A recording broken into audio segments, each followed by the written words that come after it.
நான்காவது நான் சொன்ன அகாப்பே என்கிறதான அன்பு. இந்த அன்பு பார்த்தீங்கன்னா செல்ஃப்லெஸ் அண்ட் அன்கண்டிஷனல் லவ்.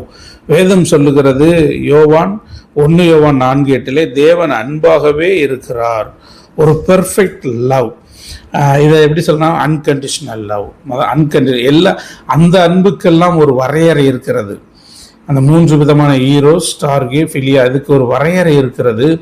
குறிப்பிட்ட அந்த நபர்கள் கணவன் மனைவி, தாய் பிள்ளை, ஃப்ரெண்ட்ஷிப், இதுக்கெல்லாம் ஒரு வரையறை இருக்குது. இதில் இந்த வரையறையை தாண்டி வேறொரு இடத்துல அதை தேடுகிற பொழுது அங்கே பிரச்சனைகளும் துயரங்களும் அங்கே உருவாகிறது. ஆனால் இந்த அகாப்பே அன்புக்கு கேரக்டரிஸ்டிக் ஆஃப் அகாப்பே அப்படின்னு சொன்னோம் அப்படின்னா, ஒன்று அன்கண்டிஷனல், அதுக்கு கண்டிஷன்ஸ் வரையறை கிடையாது, அதுக்கு ஒரு லிமிட் கிடையாது. ரெண்டாவது செல்ஃப்லெஸ், அங்கே சுயநலம் இல்லாத ஒரு அன்பு. ஈரோஸ்லையும் சுயநலம் இருக்கும், ஃபிலியாலையும் சுயநலம் இருக்கும். ஆனால் ஸ்டார்கேல கூட தாய் தன் பிள்ளை, ஆனால் பிள்ளை வளர்ந்து பிள்ளை அந்த அன்பை சரியாக திரும்ப கொடுக்குமானா அங்கே இருக்க வாய்ப்பில்லை, சுயநலம் அங்கே இருக்கும். ஆனால் இந்த அகாப்பேல சுயநலம் என்று ஒன்றுமே இல்லை.